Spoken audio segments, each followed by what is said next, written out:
Bismillahirrahmanirrahim. Assalamualaikum warahmatullahi wabarakatuh. Innal hamdalillah nahmaduhu wa nasta'inuhu wa nastaghfiruh wa na'udzu billahi min syururi anfusina wa sayyiati a'malina. Man yahdihillahu fala mudhillalah wa may yudlil fala hadiyalah. Asyhadu an la ilaha illallah wahdahu la syarikalah wa asyhadu anna Muhammadan 'abduhu wa rasuluh. Sallallahu alaihi wa ala alihi wa sahbihi wa sallam. Allahumma 'allimna ma yanfa'una wanfa'na bima 'allamtana wa zidna ilma. Allahumma aslih lana sya'nana kulla wa la takilna ila anfusina tarfata 'ain. Subhanaka la ilma lana illa ma 'allamtana innaka antal alimul hakim.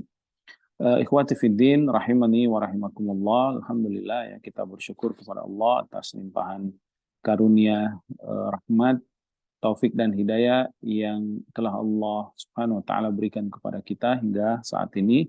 Masih begitu banyak ya nikmat yang telah Allah Subhanahu wa taala kucurkan kepada kita yang mungkin kita tahu atau kita tidak menyadarinya. Di antara nikmat dan kebaikan tersebut adalah nikmat dan kebaikan kita dimudahkan untuk belajar, untuk menuntut ilmu, untuk memperdalami agama ini, agama yang diridhoi Allah, agama Islam, yang bersumber langsung dari sumber utamanya, sumber yang suci, yang murni, yaitu Alkitab, Al-Quran, dan juga hadis As-Sunnah, di atas pemahaman para salafus saleh, pemahaman para sahabat, para tabi'in, dan para ulama yang mengikuti jalan mereka hingga saat ini. Maka beruntunglah bagi kita yang dimudahkan Allah untuk menempuh jalan ini, karena ini adalah tanda-tanda kebaikan sebagaimana yang Nabi Shallallahu Alaihi Wasallam kabarkan di dalam sebuah hadis yang diriwayatkan Muawiyah bin Abi Sufyan radhiyallahu taala anhu. Dia berkata bahwa Rasulullah Alaihi Wasallam bersabda, "Man yuridillahu bihi khairan yufaqihu fid din." Barang siapa yang Allah ingin memberikan kebaikan kepada seseorang, maka Allah akan jadikan dia faqih dalam agama. Faqih dalam agama, kata para ulama, mencakup semua pokok-pokok agama, mencakup semua perkara-perkara agama. Tentu yang paling utama adalah pokok-pokok utamanya, yaitu aqidah Islamiyah, ya, al-iman, al-arkanul iman, ya, al-arkanul Islam, yang insya Allah akan kita lanjutkan pembahasannya pada pertemuan kali ini. Maka kata para ulama, ya, apabila kita berada di jalan ini, berarti kita ini tanda-tanda berada di atas kebaikan. Allah ingin menghendaki kebaikan, maka jangan kotori kebaikan ini dengan niat yang tidak ikhlas, ya, atau tidak semangat, ya, atau kita meninggalkan nikmat yang Allah Subhanahu wa taala karuniakan ini. Sebaliknya, apabila seseorang jauh dari ilmu, jauh dari belajar, jauh dari ngaji, jauh dari membaca Al-Quran, yang mentadaburinya, mendengarkan ceramah-ceramah atau mengikuti kajian, maka na'udzubillah min dzalik, ya, nasallallahu alaihi wasallam, ini berarti Allah tidak menghendaki kebaikan pada orang tersebut.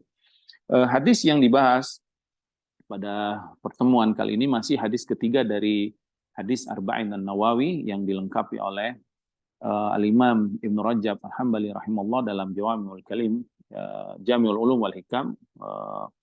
Hadis yang disebutkan oleh Abdullah bin Umar radhiyallahu taala anhuma tentang bunyal Islam ala khamsin, ya. Nabi SAW bersabda bahwa agama Islam ini dibangun di atas 5.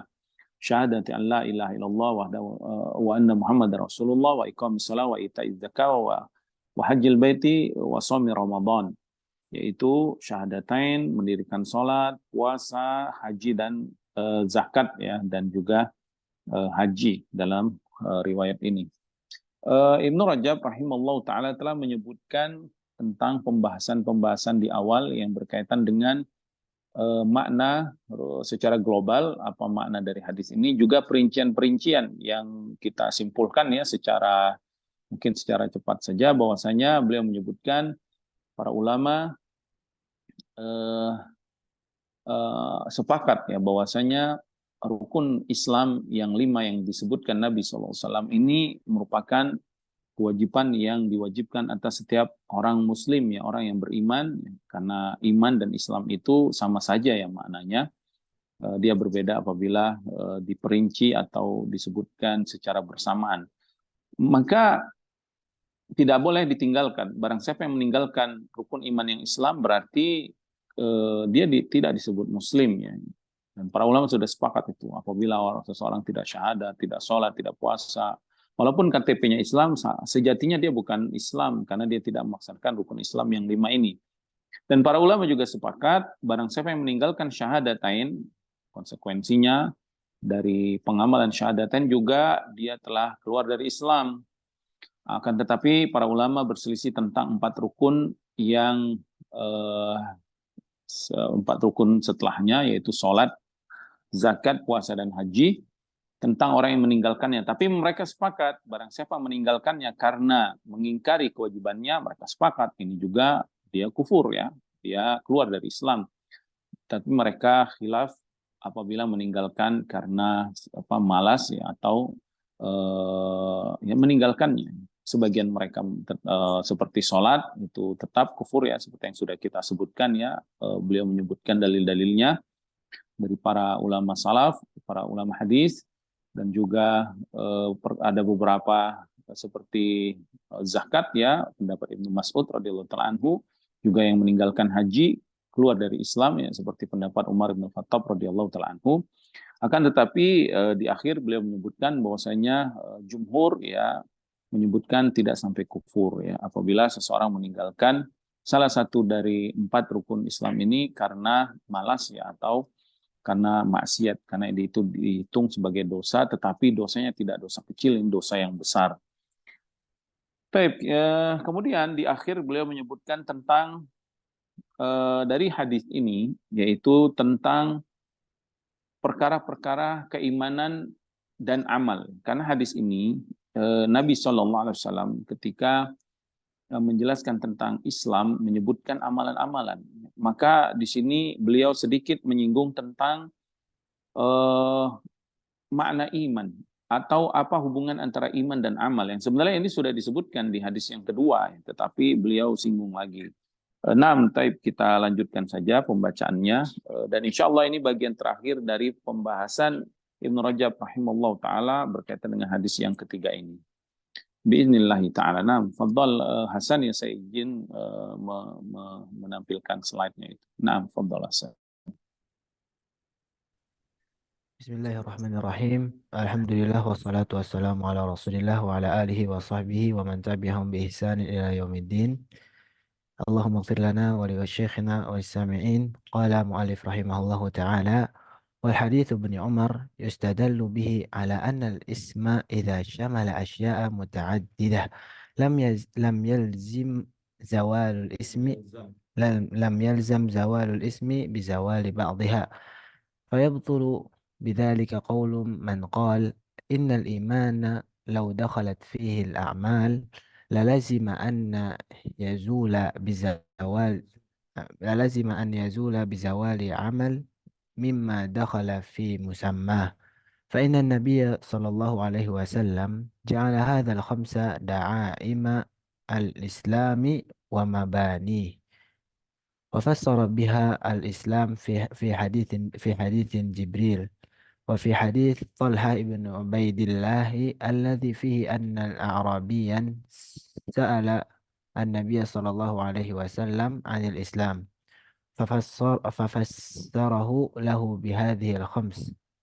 ومع هذا فالمخالفون في الإيمان يقولون لو زال من الإسلام خصلة واحدة أو أربع خصل سواء شهادتين أو أربع خصال سواء شهادتين سوى شهادتين لم يخرج بذلك من الإسلام وقد روى بعضهم. Baik, kemudian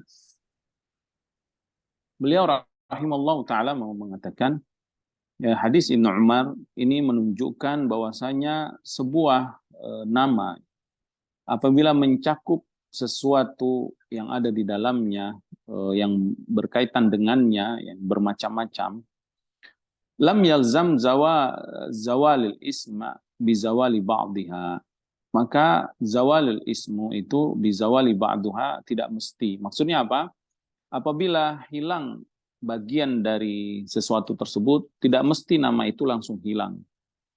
Apa maksud perkataan beliau ini? Maksudnya seseorang yang telah disebut sebagai muslim, apabila seseorang yang disebut muslim, maka ketika satu amalan, ya, ya karena bagian dari nama Islam itu adalah sholat misalkan atau puasa.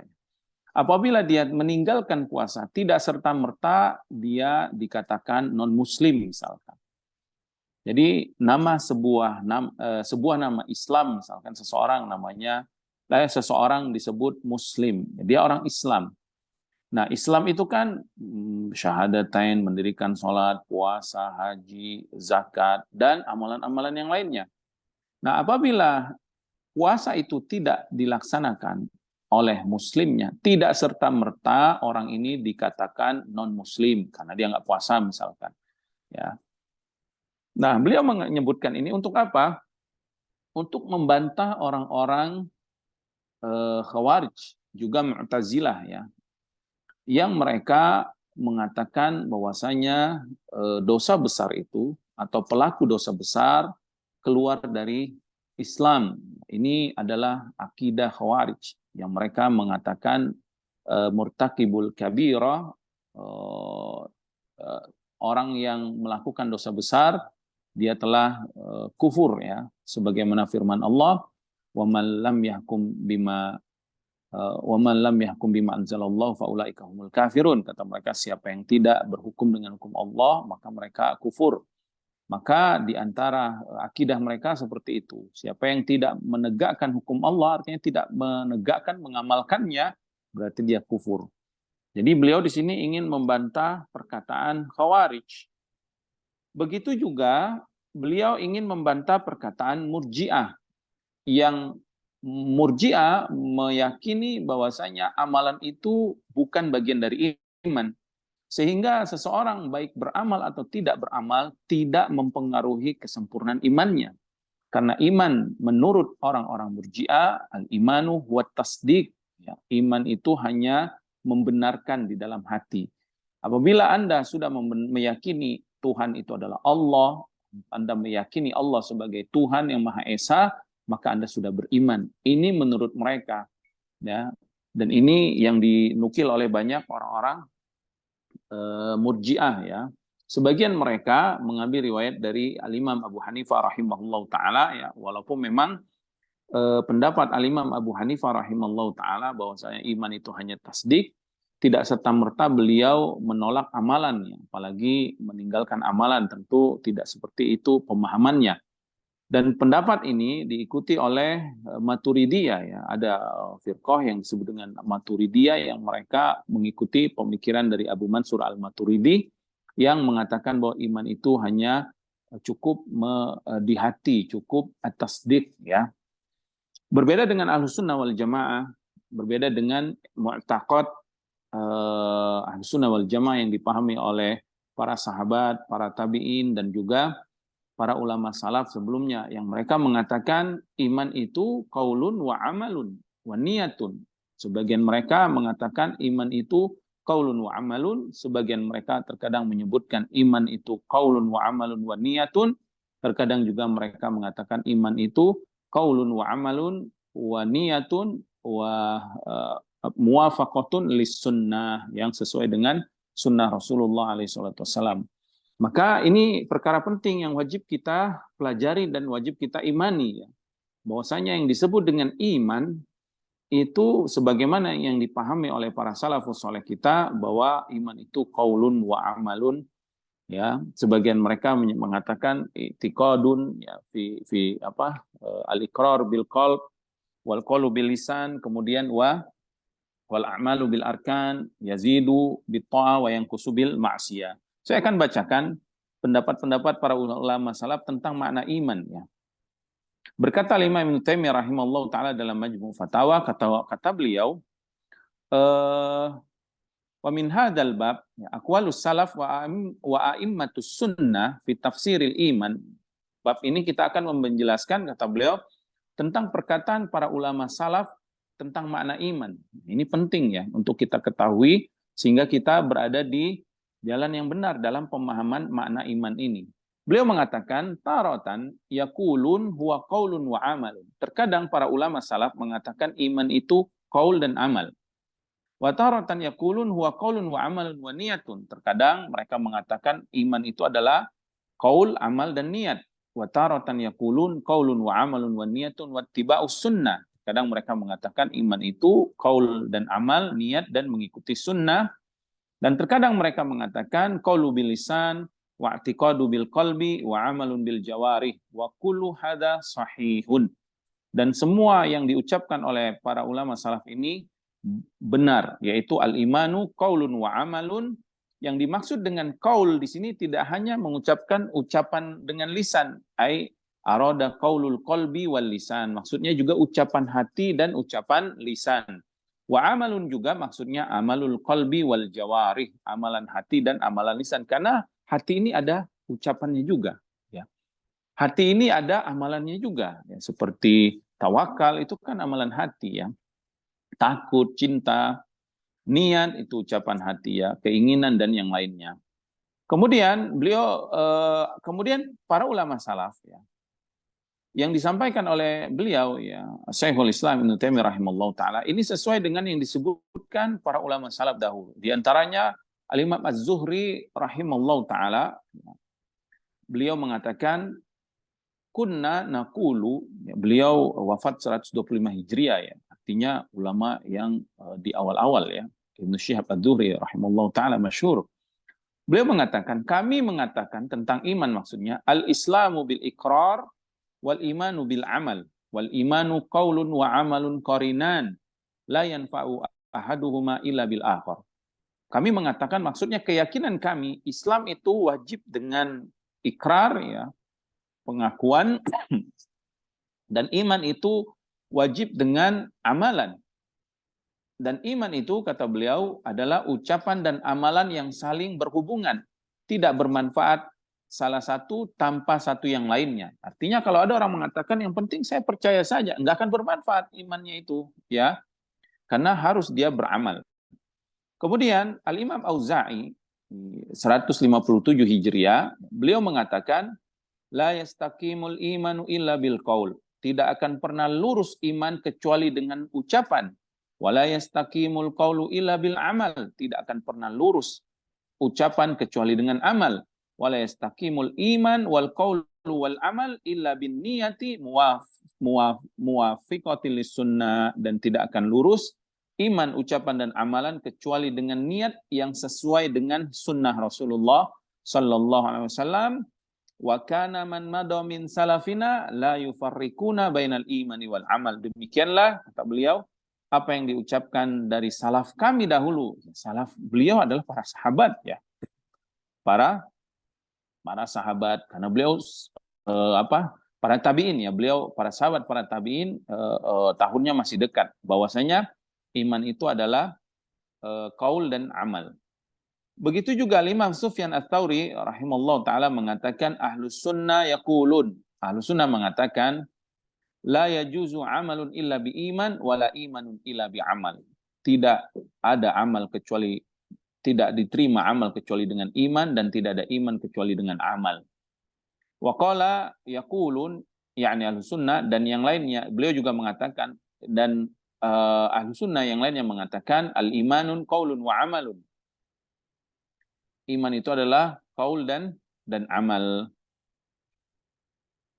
Berkata Imam Ibnu Jarrah, beliau mengatakan qala ahlul iman la yujzi'u qaulun illa bi amalin wa bi aqdin. Berkata Imam Ibnu Uyainah, al imanu qaulun wa amalun akhadna mimman qablana.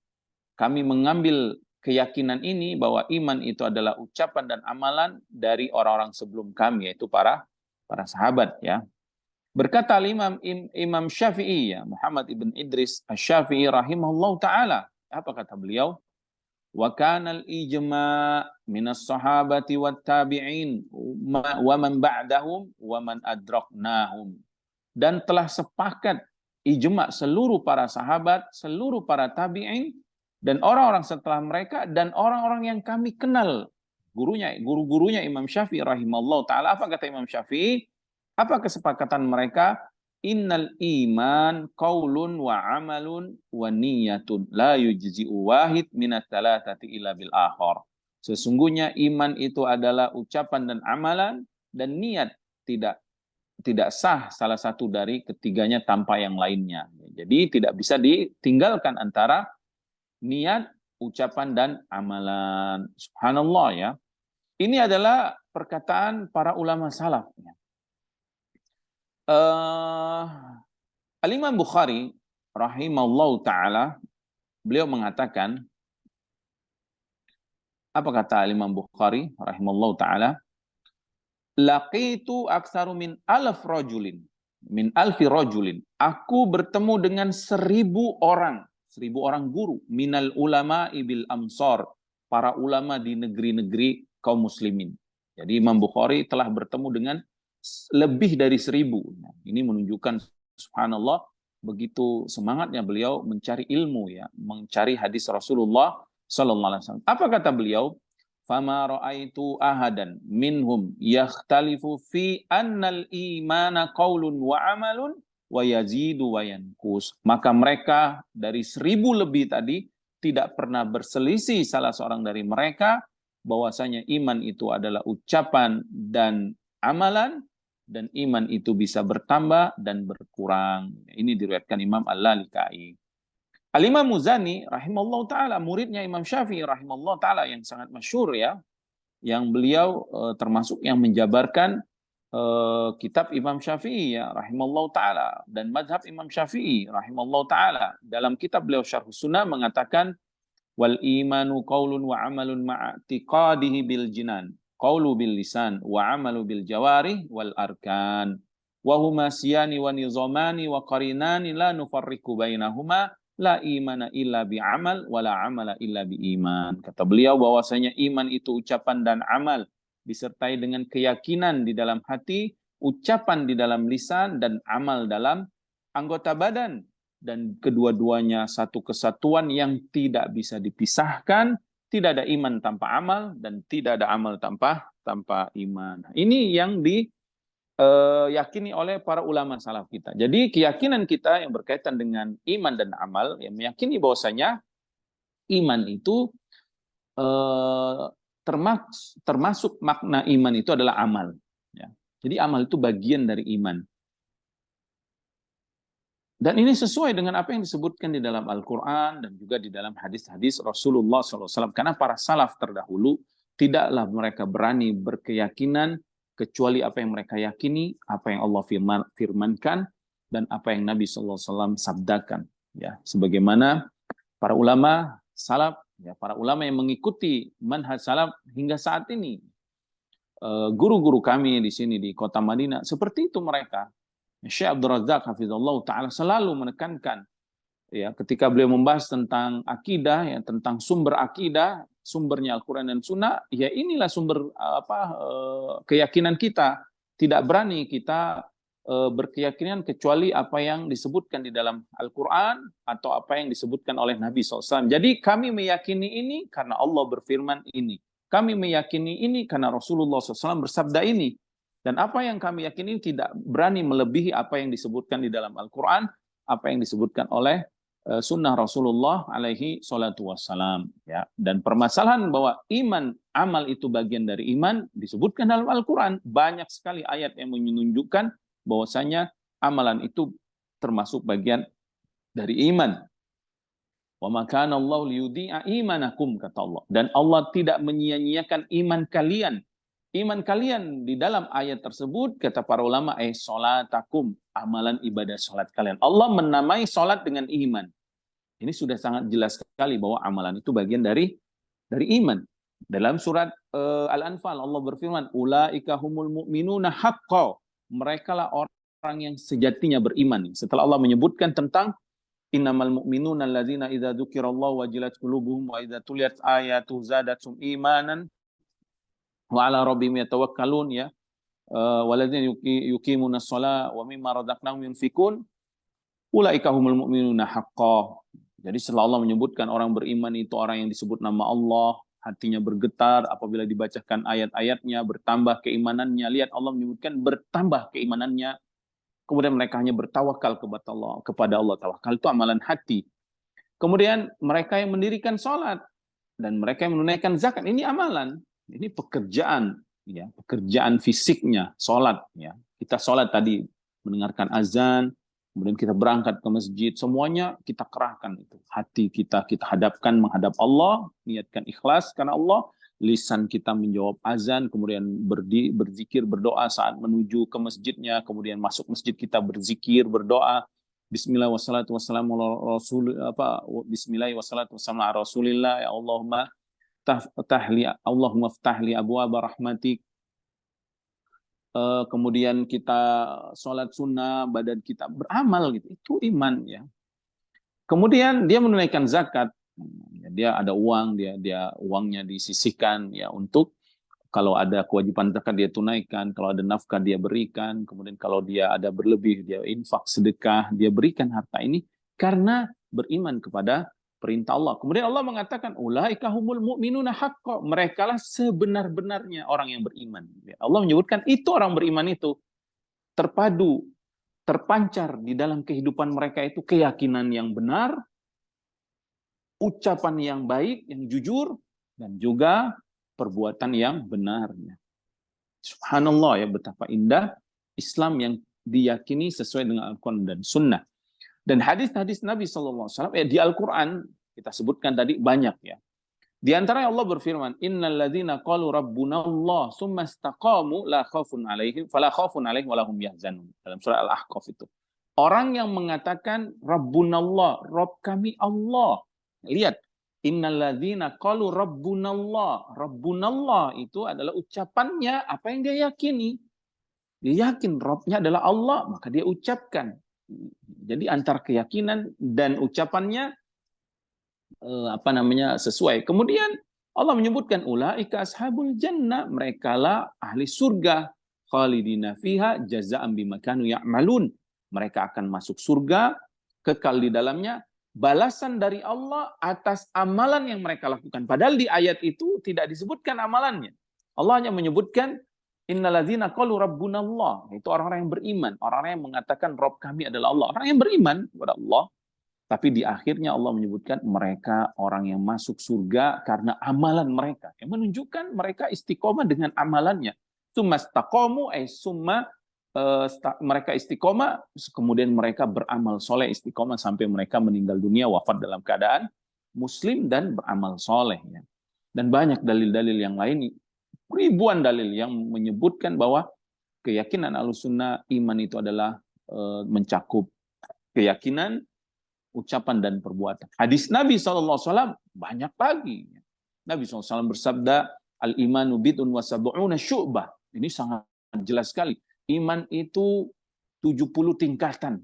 Nabi sebutkan, bahkan Nabi yang langsung mendefinisikan iman itu 70 tingkatan. A'laha qaulu la ilaha illallah. Kata Nabi SAW yang paling tinggi tingkatannya yaitu ucapan la ilaha illallah. Lihat, qaul Nabi sebutkan bagian dari iman. Adnaha imatatul adha anit tariq. Yang paling ringan, yang paling ringan yaitu menyingkirkan gangguan di jalanan. Menyingkirkan gangguan di jalan kan amalan. Nah, Nabi menyebutkan ini iman. Wal haya'u minal iman. Dan malu bagian dari iman. Malu itu perbuatan hati. Jadi di dalam hadis tersebut Nabi SAW menggabungkan makna iman antara hati, lisan, dan amalan.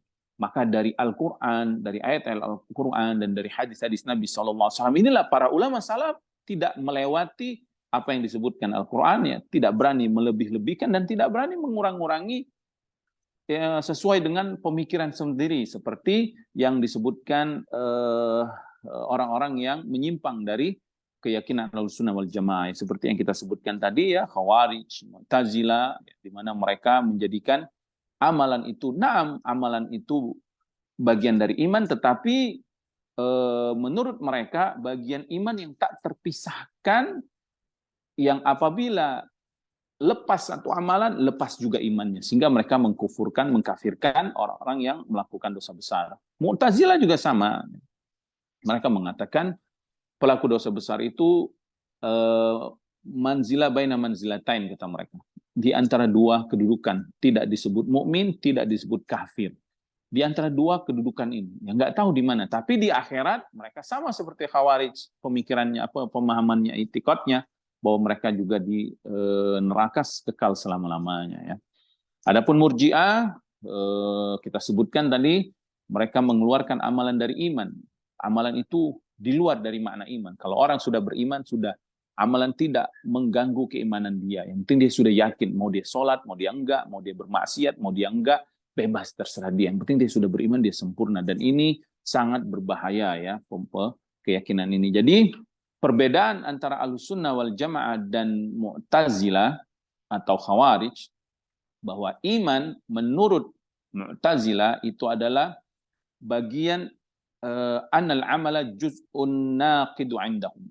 Ya, jadi amalan dengan iman menurut Mu'tazilah dan Khawarij, bahwa amalan ini bagian yang mesti, bagian dari iman yang mesti, yang kalau dia lepas berarti lepas juga imannya. Adapun Ahlussunnah meyakini bahwasanya amalan ini iya bagian dari iman, tapi juz'un mukammilun. Dia bagian penyempurna iman. Kalau lepas amalannya tidak serta-merta hilang imannya. Masih ada imannya walaupun tipis misalkan ya, tetapi berkurang imannya. Jadi bukan sesuatu yang serta-merta dengan meninggalkan amalan misalkan hilang imannya, enggak juga. Adapun perbedaan Ahlussunnah dengan Murji'ah yang berkaitan iman dan amal, Murji'ah meyakini bahwa amal itu di luar dari makna iman. Siapa yang sudah beriman kepada Allah, meyakini Allah pencipta, Allah Maha Esa, sudah sempurna menurut mereka, sehingga nggak beramal nggak masalah gitu. Dan ini berbahaya ya. Mereka mengeluarkan amalan dari makna imannya. Adapun Ahlussunnah wal Jamaah, ya mereka yang sudah kita nukilkan tadi perkataan para ulama salaf ya. Jadi ini yang dimaksud oleh Ibnu Rajab rahimahullah taala ketika membahas tentang bahwasanya satu nama itu ya, apabila mencakup sesuatu yang bermacam-macam, tidak mesti apabila hilang salah satunya hilang juga nama tersebut ya. Naam. Nah, selanjutnya beliau menyebutkan tentang para ulama menyebutkan bahwasanya iman itu diibaratkan seperti pohon. Naam, fadhal. Wa qad darabal ulama'u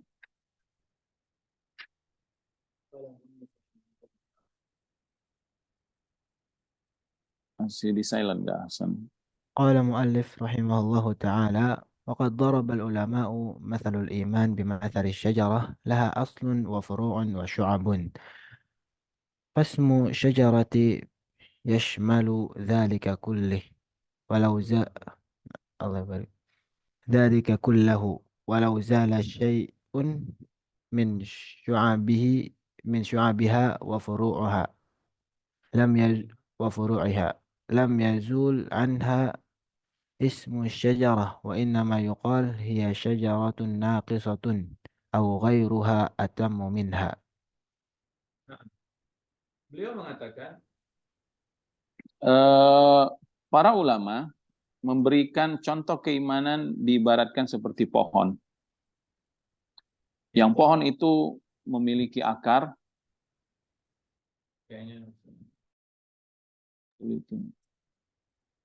Pohon itu memiliki akar, memiliki cabang, dan memiliki ranting-ranting ya.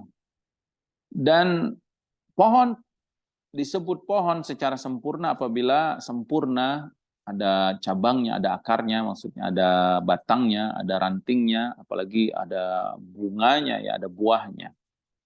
Seandainya hilang bagian dari ranting atau cabangnya, maka tidak serta-merta dia tidak disebut pohon.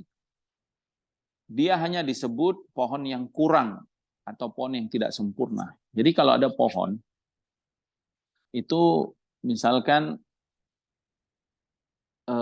sebuah pohon ditebang batangnya gitu setengah, masih ada pohonnya dan masih ada akarnya, dia masih disebut pohon walaupun ini pohon yang kurang gitu. Tidak serta-merta apabila satu rantingnya patah atau tidak ada buahnya dikatakan tidak ada pohon ya. Nah, para ulama mengibaratkan iman itu seperti pohon. Nah, begitu juga iman itu.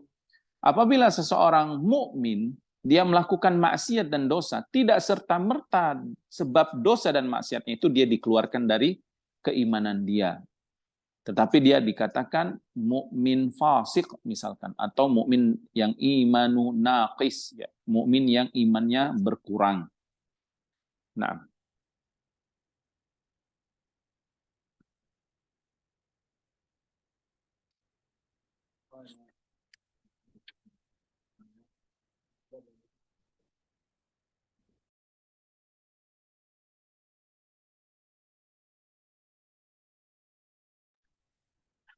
قال مؤلف رحمه الله تعالى: وقد ضرب الله مثل الإيمان بذلك في قوله تعالى: ضرب الله مثلا كلمة طيبة كشجرة طيبة أصلها ثابت وفرعها في السماء تؤتي أكلها كل حين بإذن ربها. والمراد بالكلمة كلمة التوحيد، وبأصلها التوحيد الثابت في القلوب، وأكلها هو الأعمال الصالحة الناشئة منه. وضرب النبي صلى الله عليه وسلم مثل المؤمن والمسلم بالنخلة: ولو زال شيء من فروع النخلة أو من ثمرها لم يزال بذلك عنها اسم النخلة بالكلية، وإن كانت ناقصة الفروع أو الثمر. ya, sebagaimana firman Allah Subhanahu wa taala di dalam surat Ibrahim dan hadis Nabi sallallahu alaihi wasallam, hadis yang hasan ya, yang Nabi memberikan perumpamaan orang beriman itu seperti pohon kurma. Nah, lihat bagaimana para ulama mengibaratkan iman seperti pohon, mereka mengikuti sebagaimana apa yang Allah ibaratkan kalimat tauhid dengan pohon ya.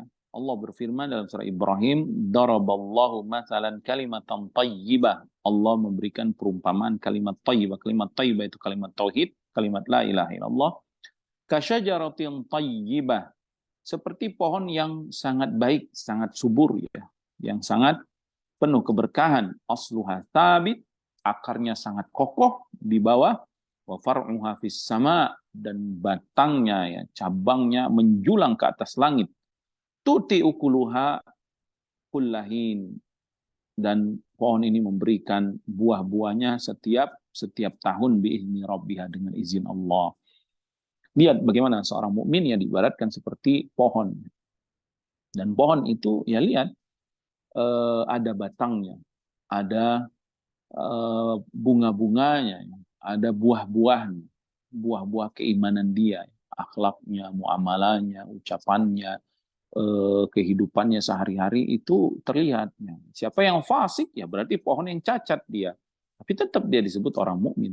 Siapa yang takwa, yang soleh, yang baik, dia buahnya buah yang bagus, yang ranum, yang manis, yang lezat, yang memberikan kebaikan untuk dirinya, keluarganya, dan masyarakatnya. Ya. Yang ini disebutkan memberikan keberkahan di mana saja dia berada. Seperti Nabi Isa alaihissalam ya, dan juga Nabi Yahya alaihissalam yang Allah sebutkan dalam surat Maryam ya, bahwa Allah menjadikan mereka mubarakan ainama kuntu, aku diberkahi di mana saja aku berada. Maksudnya kata para ulama, ya di mana saja berada menebarkan kebaikan, mengajarkan kebaikan sehingga bermanfaat buat dirinya, buat keluarganya, dan buat umatnya. Seharusnya seperti ini orang mukmin itu. Di mana saja kita berada, kita bermanfaat.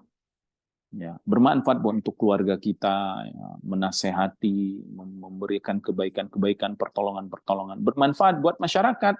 Kalau berada di masjid, kita makmurkan masjidnya dengan sholat. Kalau laki-laki ya sholat di sana. Kalau dia ada ilmu, dia bisa mengajar di sana, ya mengajar baca Al-Quran atau yang lainnya. Atau nasihat menasehati, amar ma'ruf nahi munkar.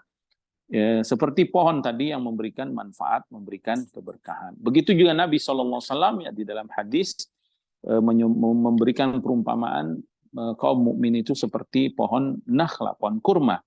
Apabila hilang cabangnya, tidak serta merta hilang pohonnya ya, tetap dia disebut orang beriman, tetapi dia iman yang kurang. Apabila bagus buahnya, tentu dia mukmin yang sempurna imannya.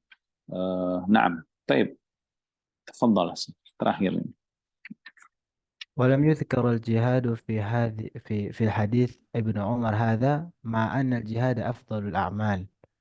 وفي رواية أن ابن عمر قيل له: فالجهاد؟ قال: الجهاد حسن، ولكن هكذا حدثنا رسول الله صلى الله عليه وسلم. خرجه الإمام أحمد.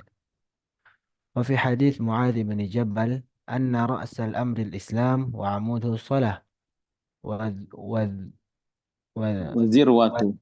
وذروة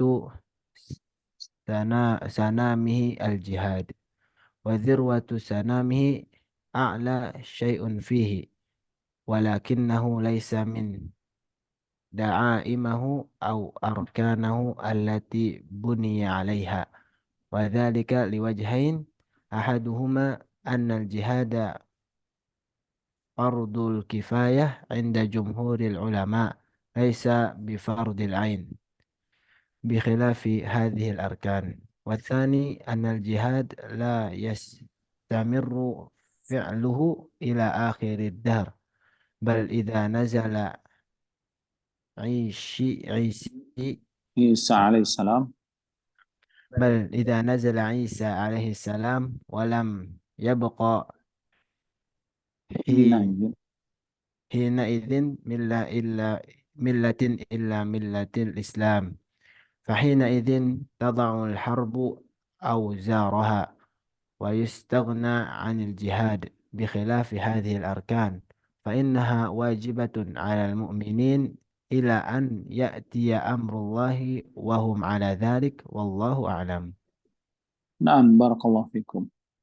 Baik, kemudian di akhir beliau menyebutkan tentang mengapa tidak disebut jihad dalam rukun Islam. Padahal jihad itu sebaik-baik amalan. Jadi mengapa di dalam hadis Ibnu Umar radhiyallahu taala anhu ini tidak disebutkan jihad? Kemudian ada riwayat ditanyakan kepada Ibnu Umar radhiyallahu taala anhu, "Fal jihad, kenapa enggak disebut jihad?" Ya, maksudnya kenapa? Adapun jihad kenapa enggak disebut rukun Islam? Kemudian Ibnu Umar radhiyallahu taala anhu mengatakan, "Al jihadu hasan." Naam, jihad itu amalan yang baik. Walakin hakada haddatsana Rasulullah sallallahu alaihi wasallam. Tetapi inilah yang disampaikan Nabi sallallahu alaihi wasallam kepada kami. Jadi Ibnu Umar enggak berani menambah-nambah apa yang disampaikan Nabi sallallahu alaihi wasallam. Enggak berani juga mengurang-urangi karena mereka enggak berani berdusta atas nama Rasulullah SAW, sebagaimana Nabi pernah mengancam, man kadzdzaba alayya muta'ammidan falyatabawwa maq'adahu minan nar, ya kama qala Rasulullah SAW, siapa yang berdusta atas namaku, mengada-ngada, maka tempat duduknya, tempat kembalinya maksudnya adalah neraka. Nauzubillah min dzalik, ya. Maka tidak berani para sahabat berdusta atas nama Rasulullah SAW. Mengapa tidak dimasukkan jihad? Karena Nabi tidak memasukkannya. Nah, akan tetapi Al-Imam Ibnu Rajab rahimallahu taala membawa dua alasan kenapa tidak disebutkan jihad. Yang pertama, bahwasanya jihad itu hukumnya fardu kifayah. Ya, jadi jihad itu hukumnya adalah fardu kifayah, bukan fardu ain. Berbeda dengan sholat, ya, puasa, zakat, dan haji ini fardu ain. Wajib mereka semua kaum muslimin yang sudah muslim, ya, yang balik, yang sudah balik, berakal, sesuai terpenuhi syarat dan syarat wajib dan syarat sahnya, wajib menunaikan sholat tiap hari, puasa, ya, juga zakat, juga haji bagi yang mampu. Adapun yang kedua, kata beliau, anal jihad la yastamirru fi'luhu ila akhirid dahr. Jihad itu perbuatan yang tidak selalu dilakukan sampai akhir zaman. Bahkan idza nazala Isa alaihissalam, kalau Nabi Isa sudah turun, ketika Nabi Isa turun di akhir zaman, kemudian mengalahkan Dajjal, ya, membunuh Dajjal, pada saat itu kaum muslimin penuh dengan kenikmatan, kekayaan, kemakmuran. Fahina idzin tadaul harbu auzaraha, maka saat itu sudah berhenti jihad. Ya, jangankan saat itu, sekarang saja. Untuk saat ini, alhamdulillah, ya, sebagian kaum muslimin tidak ada kewajiban jihad. Tidak ada kewajiban jihad. bagi kaum muslimin saat ini. Ya, apalagi nanti. Bikhilafi hadhil arkan, beda dengan 5 rukun Islam yang disebutkan Nabi ini. Sholat setiap hari kita harus sholat. Sampai nanti hari kiamat kaum muslimin wajib menunaikan sholat. Puasa juga setiap bulan Ramadan wajib puasa, tidak dihapus hukum puasanya ya. Tidak ada misalkan tahun ini kaum muslimin tidak berpuasa, nggak boleh, harus puasa. Begitu juga haji, nggak ada haji dihapus misalkan tahun ini nggak ada yang berhaji, nggak ada. Walaupun corona kemarin tetap ada yang melaksanakan haji dengan apa protokol-protokol kesehatan, tapi tetap haji itu dilaksanakan gitu. Mungkin ini yang disebutkan oleh Ibnu Rajab rahimahullah taala ya. Semoga bermanfaat buat kami dan semuanya.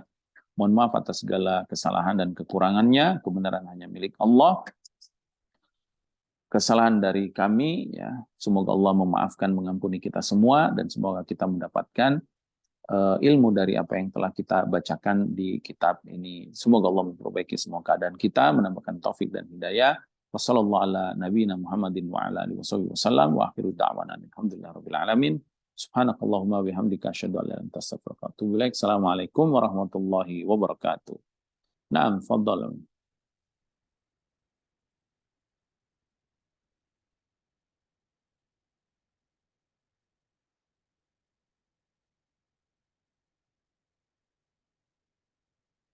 Naam, fadhal. Ada yang mau bertanya?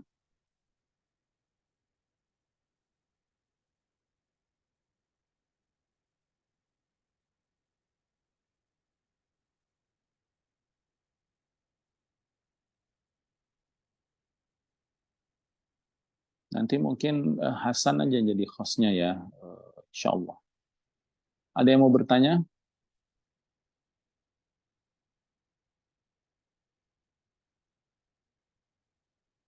Fadhal, silakan. Assalamualaikum warahmatullahi wabarakatuh, Pak Ustadz. Waalaikumsalam warahmatullahi wabarakatuh. Saya izin bertanya, Pak Ustadz, dalam rukun Islam yang kelima. Kan rukun Islam yang kelima itu pergi haji apabila mampu. Nah, saya misalnya, saya tuh kan terkendala dengan fisik, Pak Ustadz. Tapi saya tuh inginnya sih pergi haji. Cuman di sananya kan misalkan saya itu ahwat. Jadi kalau misalkan ahwat dengan ikhwan, meskipun itu mahram kan itu agak sulit ya Pak Ustadz ya.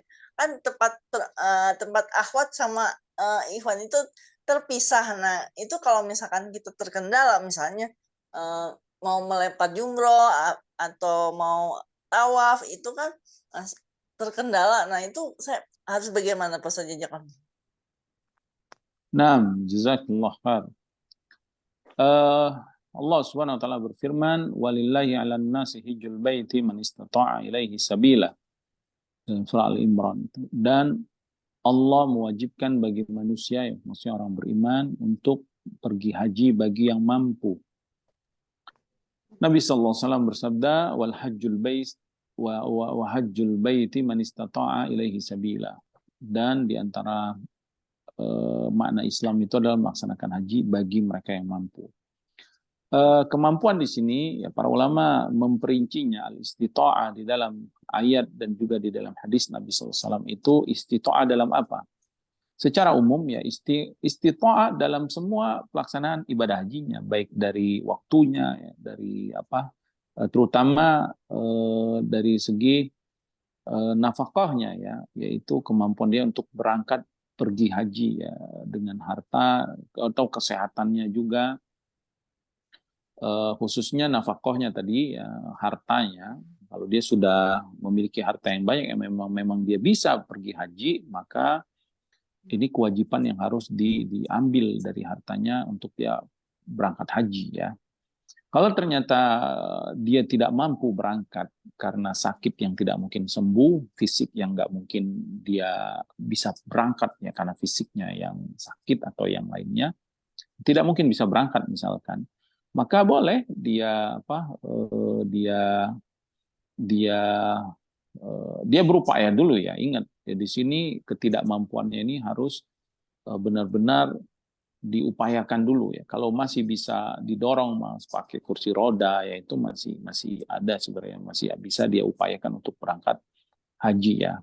Karena haji ini begitu nikmat ya, Bapak Ibu yang dirahmati Allah, sebuah ibadah yang menyempurnakan rukun Islam kita ya, yang pahalanya besar ya, ampunan dari Allah, yang Allah akan membanggakan di hadapan para malaikat jemaah haji di padang Arafah, yang doanya akan dikabulkan Allah, yang akan diampuni semua dosa-dosa. Subhanallah, banyak sekali kebaikan-kebaikan dan keberkatan-keberkatan yang akan didapatkan oleh orang yang berangkat haji. Ya, makanya mudah-mudahan Allah Subhanahu wa taala mudahkan buat Bapak Ibu semua bisa berangkat haji ya.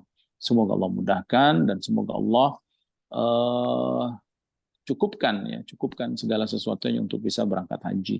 Jadi kalau kita nggak mampu, nanti kita lihat kemampuan. Kalau secara finansial sudah mampu, ya kita berusaha berangkat.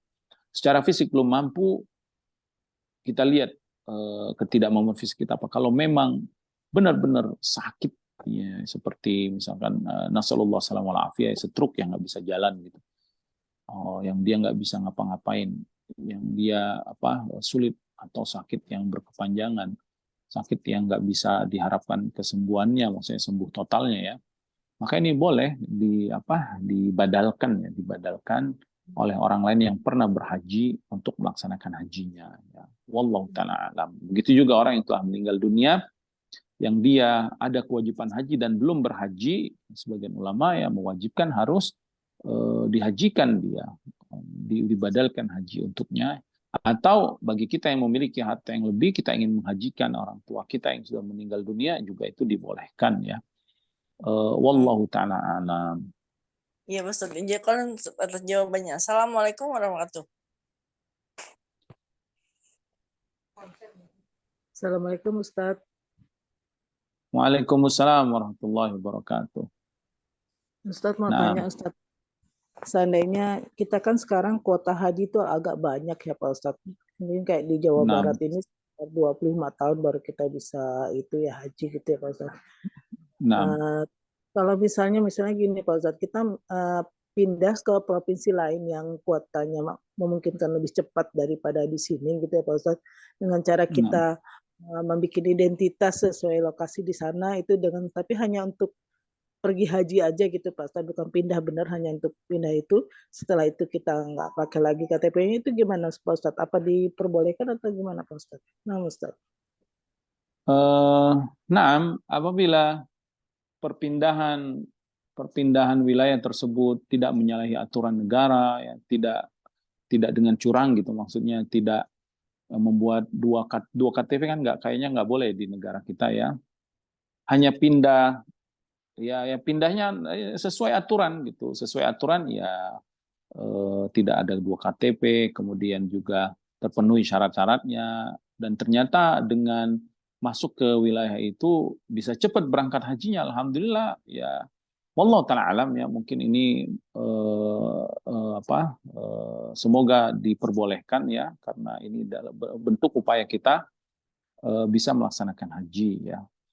Tapi kalau misalkan ada kecurangan di perpindahannya itu, maka lebih baik kita tinggalkan, karena khawatir nanti pelaksanaan ibadah haji kita itu pelaksanaan ibadah haji yang didasari dengan kesalahan atau kemaksiatannya yang mengurangi keberkahannya, walaupun ya tidak mempengaruhi sah atau tidak hanya hajinya. Wallahu ta'ala alam. Nah Ustaz, jazakallah Ustaz. Wa jazakallahu khairan. Barakallahu fiik. Ya, Assalamualaikum warahmatullahi wabarakatuh Ustaz. Waalaikumsalam warahmatullahi wabarakatuh. Ustaz, ada pertanyaan mengenai ibadah haji yang tadi Ustadz jelaskan juga. Ketika seseorang berangkat haji, tapi ternyata sebenarnya dalam uangnya itu dia tidak tahu apakah pernah bercampur dengan harta riba atau harta haram lainnya. Kemudian dia juga tidak tahu apakah dulu pada saat pertama haji, ritual hajinya atau prosesi hajinya sebenarnya pas atau tidak. Tapi niat awalnya untuk berangkat haji itu sangat kuat. Nah, ketika ditanyakan bahwa hajinya sah, tetapinya ini Ustadz, bagaimana penjelasannya Ustadz? Apakah tetapi diterima nggak dapat pahala atau diterima dan seterusnya? Mohon nasihat dan pencerahan Ustadz. Hajinya sudah berlangsung Ustadz. Jazakumullah khairan. Wa jazakillahu khairan, barakallahu fik. Nah, yang pertama, apakah seseorang itu hartanya baik atau enggak karena dia enggak tahu ini bercampur atau enggak? Hukum asalnya harta seseorang itu halal. Ya. Hukum asal dari segala berkaitan dengan masalah dunia ini ya, itu hukum asalnya halal, hukum asalnya mubah. Kalau dia ragu apakah halal atau haram, ya hukum asalnya hartanya itu halal. Maka dia tinggalkan keraguan. Kecuali kalau dia yakin, udah nggak ada keraguan, ini saya hasil dari riba, ini saya hasil dari mencuri, ini saya hasil dari... Tapi kalau misalkan dia bekerja normal, kemudian juga dia berdagang, ya hukum asalnya hartanya mubah, hartanya halal. Makanya diwajibkan zakat itu, sedekah, infak. Sebenarnya kenapa kita diwajibkan zakat, diwajibkan infak, sedekah? Maksudnya disunnahkan memperbanyak sedekah yang sunnah ya. Itu untuk membersihkan harta-harta yang khawatir dalam niaga kita itu ada kecurangan atau ada hak orang lain yang terambil yang kita nggak sadar atau nggak tahu. Makanya Nabi SAW bersabda, mana qasad malun min sadaqah, kama qala Rasulullah SAW, harta tidak akan berkurang dengan sedekah. Kata para ulama, maknanya adalah harta nggak akan berkurang, maksudnya harta itu akan jadi berkah ya, dengan sebab sedekah, karena dengan sedekah itu Allah mensucikan hartanya. Kemudian dia juga sudah berhaji, kemudian hajinya pun sudah sah, ya sudah, ya dia sudah terbebaskan dari kewajiban yang utama. Bara'atiz dhimmah, bari'ad dhimmah tuh sudah lepas hutang dia kepada Allah. Karena kaum muslimin yang dirahmati Allah, ya Bapak Ibu yang dirahmati Allah, kewajiban yang Allah wajibkan, rukun Islam ini itu seperti hutang yang nggak bisa kita tinggalkan begitu saja. Ini hak Allah yang harus kita tunaikan, walaupun Allah nggak butuh ya amalan ibadah kita. Ya, maksudnya ini kewajiban yang harus kita tunaikan. Sholat 5 waktu setiap hari selama kita muslim, ya selama kita hidup wajib kita sholat. Kemudian juga puasa ya, kecuali wanita yang haid. Nah, wanita yang haid itu kalau sholat tidak diqadha tapi puasa, dia punya hutang. Kalau dia batal puasa atau orang yang batal puasanya dia masih punya hutang. Nah, begitu juga haji. Kalau dia sudah terkena beban kewajiban haji, berarti dia punya hutang nih, harus melaksanakan hajinya itu. Kalau dia meninggal, belum sempat dilaksanakan, tapi dia sudah berniat dan hartanya sudah dia sisihkan untuk berhaji, ya dia sudah terbebas dari hutang itu, nanti akan dilaksanakan oleh ahli warisnya ya. Nah, kalau penanya tadi sudah melaksanakan haji, alhamdulillah sudah. Dia bersyukur atas kemudahan yang Allah berikan atas haji yang pernah dia lakukan. Dia sudah terbebas dari kewajiban haji. Adapun kalau dia ingin haji lagi, ya, untuk menyempurnakan haji yang sebelumnya, maka haji ini disebut haji yang bukan kewajiban lagi ya, sunnah. Ya, untuk menambal misalkan kekurangannya silakan. Tapi dia harus bersyukur atas kemudahan yang sudah Allah berikan, kemudian memperbanyak belajar agama Islam yang benar lagi ya, maksudnya memperbanyak lagi bagaimana sih ibadah supaya diterima Allah, bagaimana sih supaya dosa-dosa atau kesalahan kita yang dahulu diampuni Allah dengan memperbaiki saat ini amalan yang dia lakukan saat ini sampai nanti dia meninggal dan dia terus berdoa kepada Allah untuk menerima amalan dia. Allahumma rabbana taqabbal minna innaka antas samiul alim. Terus doa, ya Allah, terimalah hajiku, terima puasaku, terima semua amalan-amalan ibadah yang sudah aku lakukan ya Rabb, innaka antas samiul alim ya. Jadi seperti itu. Jadi tinggalkan keraguan itu, istilah tetapinya ya karena kita nggak tahu tetapinya apa ya, jadi nggak tahu juga hukumnya ya. Wallahu taala alam. Nah.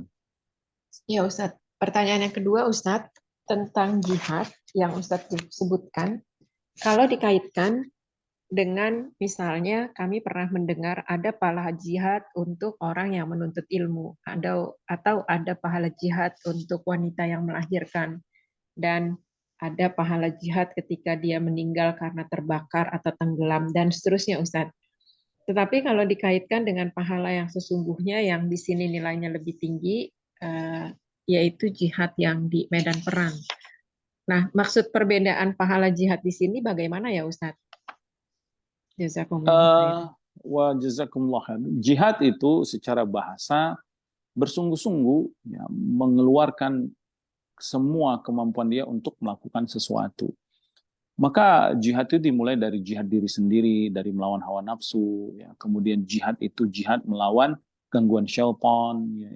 Jihad melawan orang-orang munafik, sampai jihad secara spesifik lagi, secara syar'i, yaitu jihad melawan orang-orang kafir, ya. Jihad yang yang disebutkan makna jihad secara fikih tersebut. Jadi jihad itu memang secara umum, secara global, ya, secara bahasa juga maknanya bersungguh-sungguh. Wallazina jahadu fina lanahdiyannahum subulana. Kata Allah Subhanahu wa taala, orang-orang yang bersungguh-sungguh kembali menuju kami. Bersungguh-sungguh di sini jihadnya bermacam-macam. Setiap orang memiliki jihad dia masing-masing. Adapun berperang itu jihad secara khusus. Yang ini harus sesuai dengan syariat, harus sesuai dengan ini ada syarat-syarat dan rukun-rukunnya, dan memang ini hanya diwajibkan ya bagi laki-laki. Karena ini amalan laki-laki. Perempuan nggak diwajibkan, alhamdulillah. Jihadnya perempuan, kata Rasulullah SAW, itu adalah haji dan umroh. Jadi kalau perempuan haji dan umroh, dia akan mendapatkan pahala jihad seperti jihadnya mujahid yang berperang. Ya. Nah, jihad berperang di jalan Allah itu pahalanya syahid, ya. Syahid itu ya disaksikan para malaikat, dia akan langsung mendapatkan kenikmatan surga. Itu maksudnya, ya. Jadi butuh perincian ya tentang hukum jihad tersebut, ya. Adapun pahala di sisi Allah, maka setiap orang memiliki keutamaan masing-masing dan memiliki jihadnya masing-masing, yang itu semua akan diberikan ganjaran di sisi Allah Subhanahu wa taala, ya. Wallahu taala alam. Ya, ini satu lagi Ustadz. Assalamualaikum warahmatullahi wabarakatuh. Ustadz, mohon Waalaikumsalam nasihatnya. warahmatullahi wabarakatuh. Apabila seseorang selalu mengatakan niatnya baik, saya melakukan ini, tetapi terkadang itu tidak pada tempatnya, Ustadz. Atau misalnya ada seperti ini, seseorang berkunjung ke rumah orang lain, kemudian dia ikut membantu misalnya beres dapur. Sebenarnya yang punya rumah tidak suka dibantu beres-beres. Ketika ditegur, dikatakan niatnya kan baik. Seperti itu gimana ya Ustadz dengan akhlaknya, penempatan dirinya? Jazakumullah khairan atas nasihat Ustadz.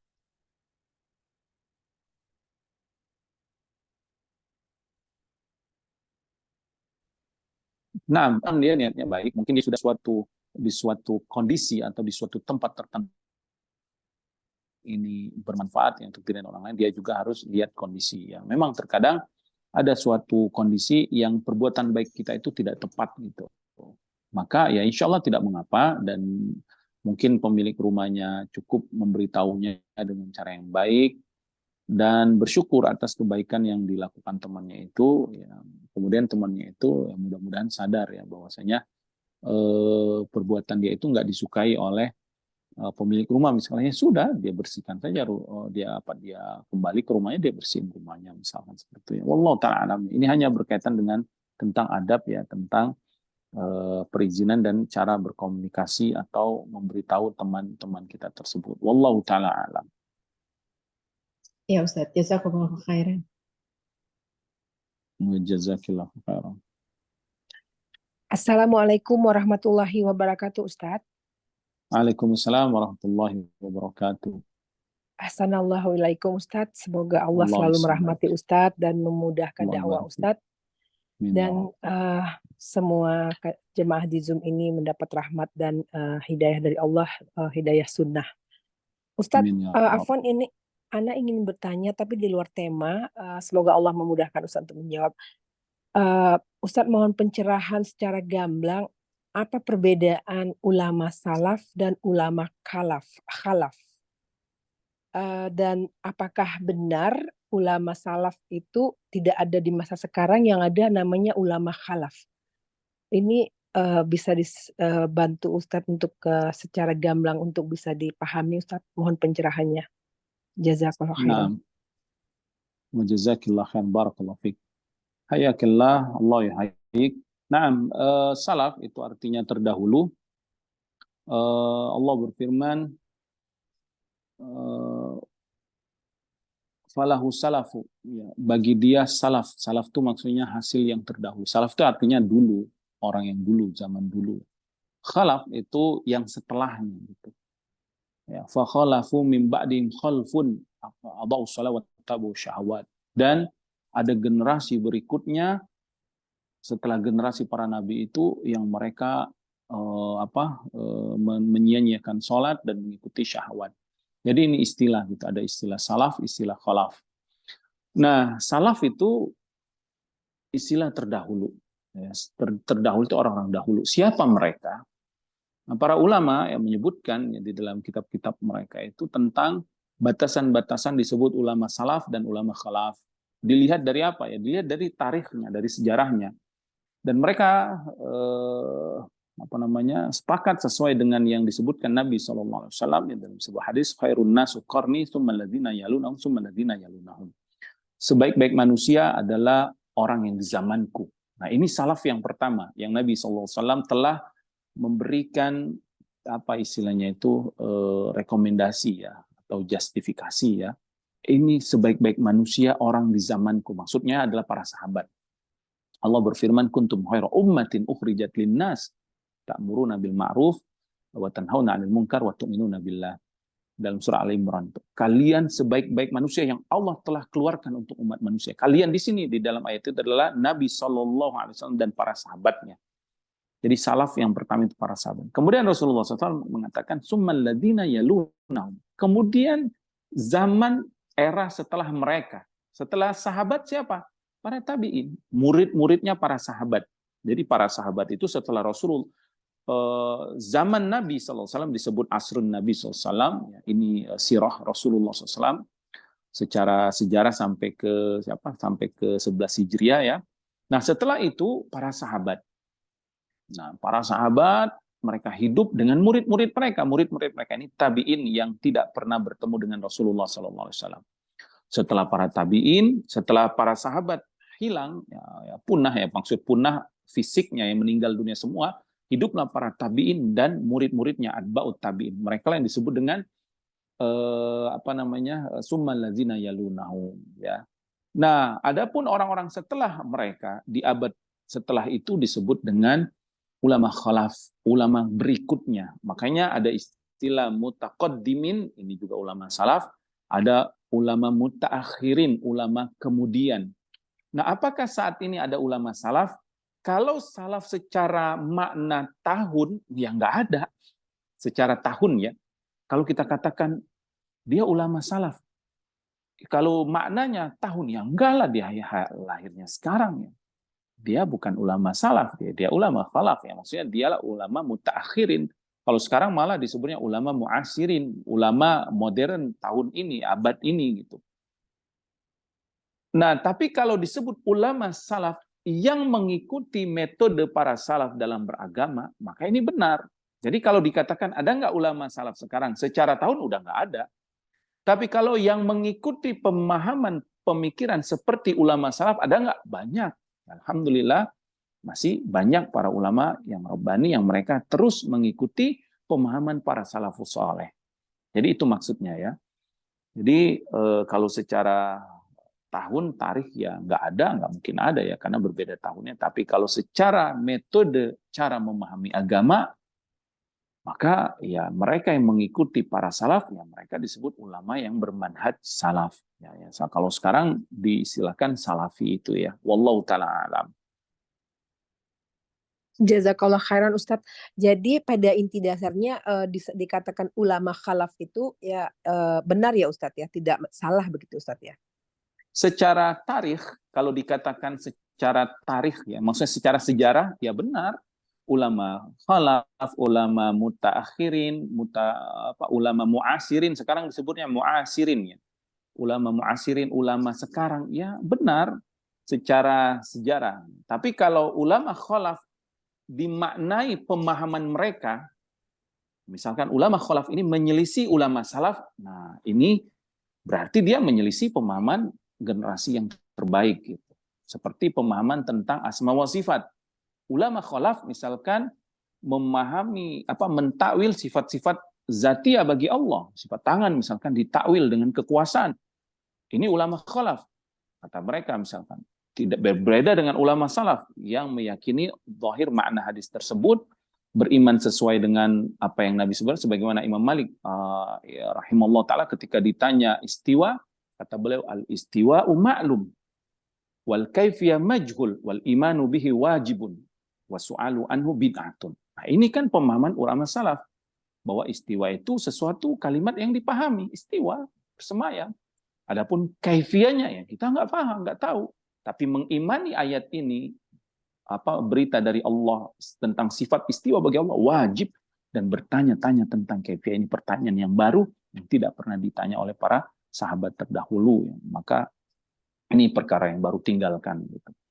Nah, ulama khalaf misalkan mentakwil, maka istilah khalaf ini tentu tidak baik karena dia menyelisih pemahaman yang pertama tadi. Wallahu ta'ala alam. Nah, Ustadz sangat jelas. Jazakallah khairan Ustadz. Barakallahu fikum. Wa jazakallah khairan fikum. Barakallah.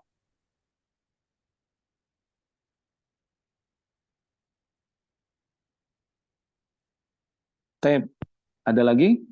Kita cukupkan jika sudah nggak ada.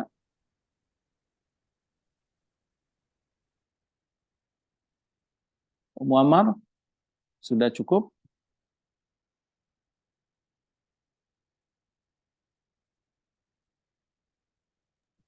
Sudah tidak ada Ustadz. Jazakumullahu khairan. Nah, barakallahu fikum. Bisa memberikan kata terakhir dari perjumpaan hari ini dan menutupnya sekaligus. Barakallahu fikum. Hadis Ibnu Umar radhiyallahu ta'ala anhuma, hadis ketiga dari kitab Jami' Ulum Al-Hikam atau hadis ketiga dari Arba'in Nawawi, ini hadis yang sangat penting yang berkaitan dengan pokok-pokok utama rukun Islam agama kita yang kita cintai ini. Maka jangan pernah kita meninggalkannya, jangan pernah kita mengabaikannya, berupayalah kita melakukan sebaik-baiknya karena ini akan dipertanggungjawabkan nanti di hadapan Allah Subhanahu wa taala. Maka syahadatain kita pelajari lagi apa syarat-syaratnya, apa rukunnya, bagaimana konsekuensi mengamalkannya, kemudian sholat juga kita pelajari lagi, bagaimana khusyuknya, tumakninanya, kemudian bacaan-bacaannya, juga puasa kita perbaiki lagi, kemudian zakat kita perbaiki lagi, juga haji kita berupaya untuk bisa melaksanakannya semampu kita ya. Kemudian kalau sudah kita daftar, misal kalau saat ini kan dengan cara daftar, tunggu panggilan, maka persiapkan haji kita dengan ilmunya, dengan imannya, dengan mental dengan kekuatan fisiknya, mentalnya untuk menghadapi ibadah tersebut karena ini merupakan rukun Islam yang sangat Allah Subhanahu wa taala cintai ya. Semoga Allah Subhanahu wa taala memperbaiki keadaan kita semua, semoga Allah mewafatkan kita dalam keadaan baik, husnul khatimah.